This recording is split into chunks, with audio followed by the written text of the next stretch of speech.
Kembali disergap investigasi, pemirsa, seorang wanita pengantin baru dibunuh suaminya di Bangka Selatan, Bangka Belitung, padahal baru 1 bulan menikah. Pelaku membunuh korban setelah berhubungan intim karena menduga istrinya berselingkuh.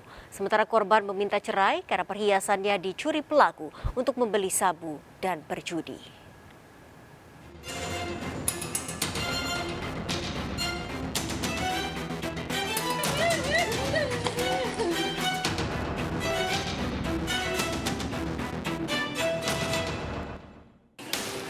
Warga Kelurahan Teladan Tobuali, Bangka Selatan, Bangka Belitung mendatangi rumah Ella Andini yang ditemukan tewas dalam kamar. Namun warga tidak bisa mendekat untuk melayat karena Ella tewas dengan sejumlah kejanggalan. Polisi hanya membolehkan keluarga tetap berada di dalam rumah untuk dimintai keterangan. Dan betul adanya ditemukan ada sosok mayat berjenis kelamin perempuan, sudah tidak bernyawa lagi di dalam kamar, ditemukan oleh keluarganya. Ella baru sebulan menikah dengan Rafli. Mayatnya ditemukan dalam kamar karena adiknya curiga hingga sore hari kamar tertutup. Mayat Ella ditemukan di tempat tidur nyaris tanpa mengenakan busana, sementara handphone milik Ella hilang. Yang nemu Ella, posisi Ella itu adiknya, tapi adiknya pernah bercerita, katanya kemana Ayu saya ini tidak keluar kamar, bilang seperti itu. Jadi adiknya tadi merasa curiga, mungkin merasa apalah. Jadi dia buka pintu kamarnya Ella.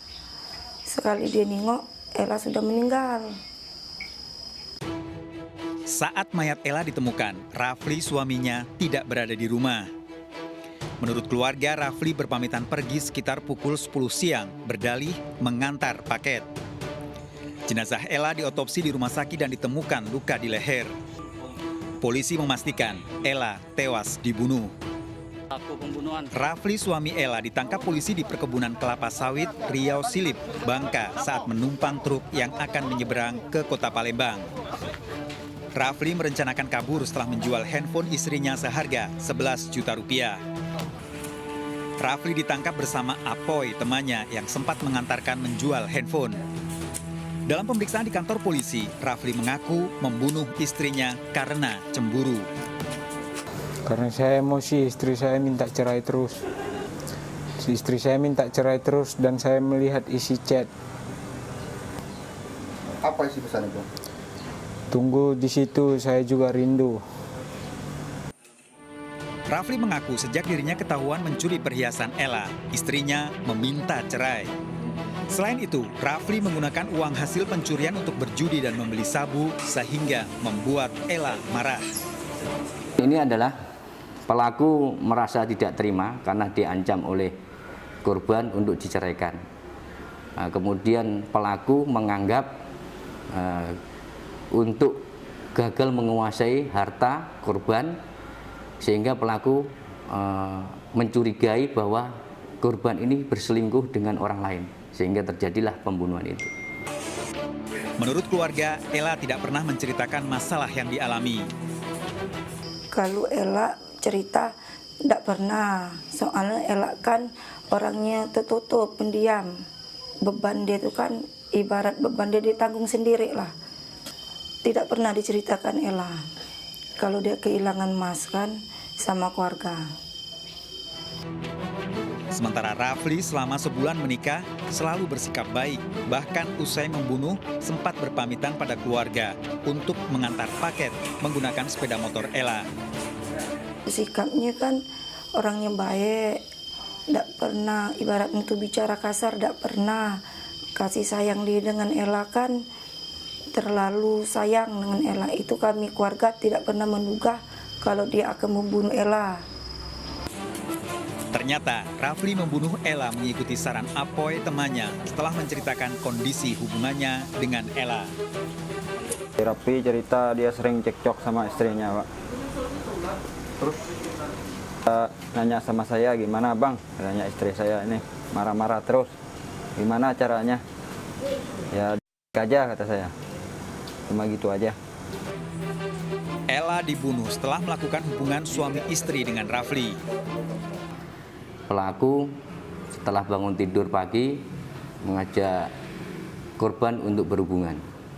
Kemudian setelah berhubungan mereka tiduran, kemudian pelaku mendapati chat korban dengan pil lain. Setelah itu pelaku membawa handphone korban keluar dari rumah, kemudian membawa motor korban untuk kabur. Kejadian berawal bulan September lalu, Rafli menikahi Ella secara resmi.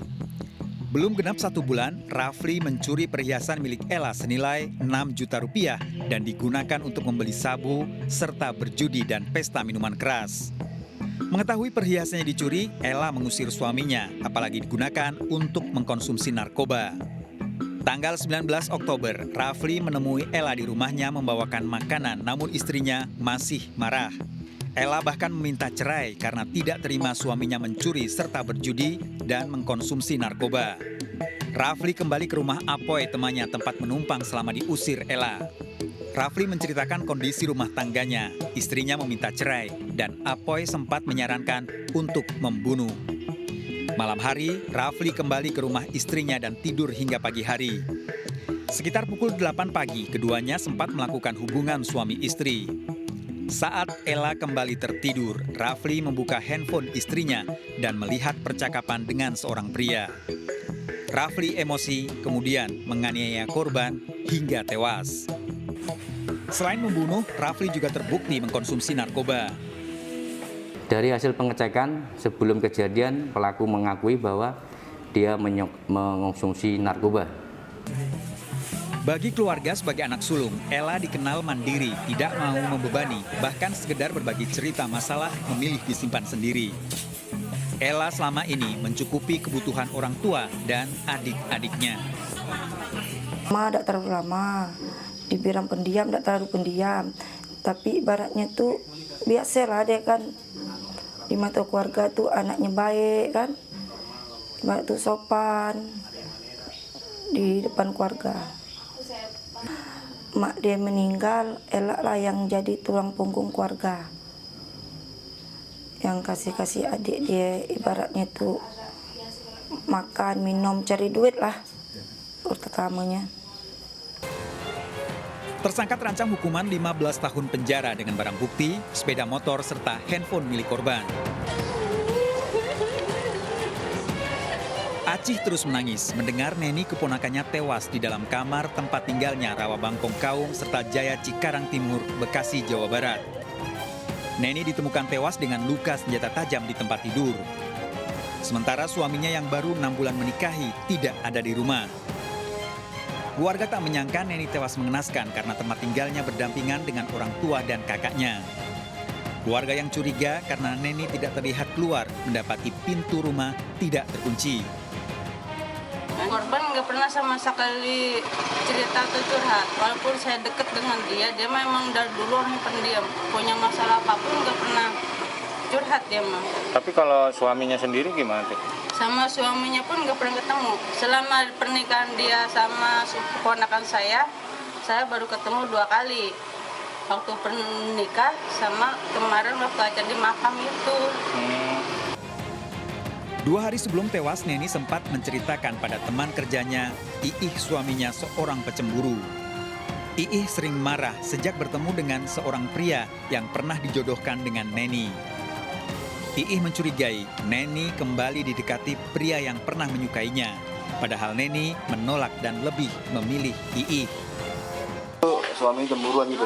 Kemarin cerita dia, kan kerja. Saya baru jalan kerja, Suaminya ini apa, Bu? Kerja di mana? ojek. Oh, ojek. Waktu cerita gimana teh si almarhum teh? Itu doang, ceritanya suaminya cemburu. Cemburu sama jodohin pertamanya. Sama dia kan dijodohin sih. Sebelum menikah, Neni dikenalkan dengan seorang pria oleh kerabatnya. Neni merasa tidak cocok dan memilih menjauh, namun teman prianya menginginkan menikahi. Neni kemudian memilih Iih yang menikahi 6 bulan lalu. Setelah menikah, saat Iih dan Neni berboncengan sepeda motor, keduanya pernah bertemu dengan pria yang menyukai Neni. Iih cemburu, selama 6 bulan menikah selalu menyinggung masalah hubungannya dengan pria yang menyukai. Karena cemburu, Iih emosi menganiaya istrinya dengan senjata tajam hingga tewas. Sementara handphone Neni ditemukan di dalam bak kamar mandi dan Iih kabur meninggalkan rumah.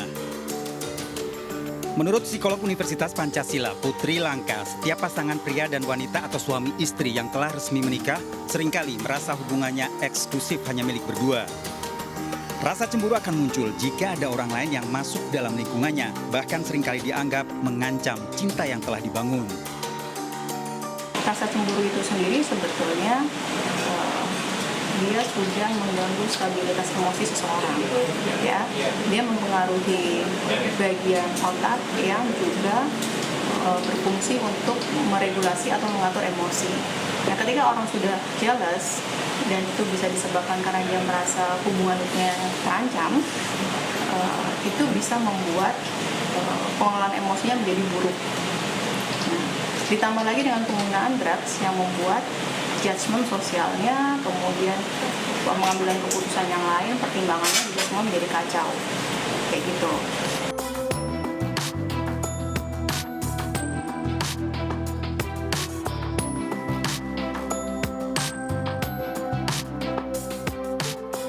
Seorang pelajar tewas diduga dianiaya gurunya lantaran tidak membawa materi pelajaran.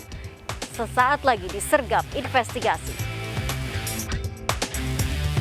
86, bantuannya, 87, jalan muda, 86.